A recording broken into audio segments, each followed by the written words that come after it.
এতে সদায় তোমরা কি কি খাচ্ছ এখন বসে বসে?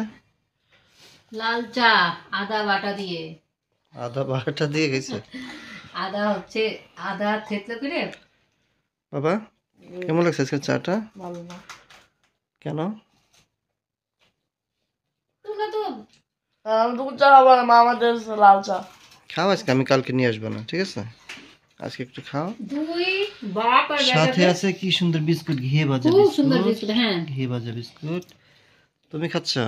হুম রিয়ন খাচ্ছে। আজকে আমরা একটা কাজ করছি, বলো তো কি কাজ? ঠিক আছে। দেখি মেমোরিতে কার আছে এটা মনে। মনি ভর্তি করে দিয়েছি। রাইট।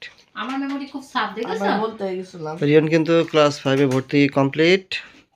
সে এখন ক্লাস 5-এর স্টুডেন্ট। বাবা তুমি কি হ্যাপি? ও 5-এ উঠে গেছে না?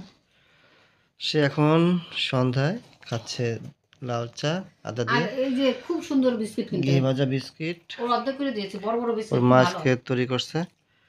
রিয়ন অন্য একটা চা চেয়েছিল, মালাই চা, কিন্তু মালাই চা প্রতিদিনই খাওয়া হয়, আজকে একটু ব্যতিক্রম। আর আজকে কিন্তু প্রচুর শীত পড়ছে, 2-3 দিন যাবৎ অনেক শীত। সে শীতের জন্য আমরা কিন্তু ঘরে বসে আছি, আজকে আমি বাড়ি যাইনি। আর শীতের রিয়নের ভিতরে সাথে সন্ধ্যার সময় লাল এসব চা না খেলে ভালোই ভালো লাগে, তাই তো? হুম আজকে কিন্তু রিয়ন একটা কাজ করেনি, তোমরা কি জানো সেটা সবাই? যেন কাজ করেনি। হুম, কি কাজ? শীতের মধ্যে।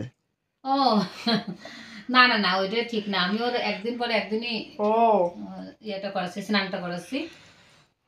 কারণ এটা রিয়নের। তবে একটা জিনিস, রিয়ন কিন্তু আগে থেকে অনেক ম্যাচিউরড হয়ে গেছে, তাই না? আগের সে গত এখন বছরে হচ্ছে শীতের ভিতর কি শীত পড়ছিল, তার ভিতরেও রিয়ন প্রত্যেক দিন স্নান করছে। কয়টা বিস্কুট খাচ্ছ তোমরা? ওই দেখো আমার আমি আমি খাচ্ছি, সেই জন্য এরকম করছে, বুঝেছো? বিস্কুট তো মনে হয় শেষ হয়ে যাবে আজকে, এক প্যাকেট বিস্কিট, মামা তাই তো?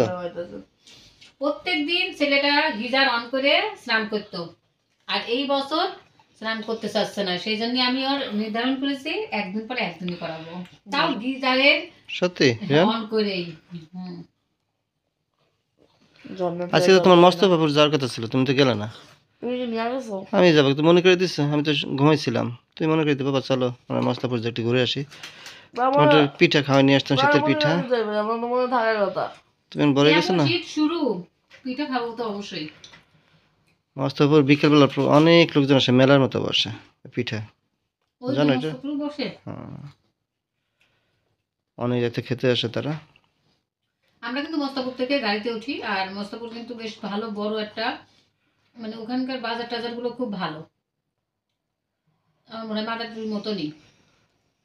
মাদারীপুর তো জেলা শহর, ওইটা তো একটা না মানে স্ট্যান্ড। মাদারীপুরের মতনই, মানে ইগুলা ওই হোটেল টোটেল গুলো খুব ভালো, রেস্টুরেন্ট গুলো খুব ভালো ওখানে।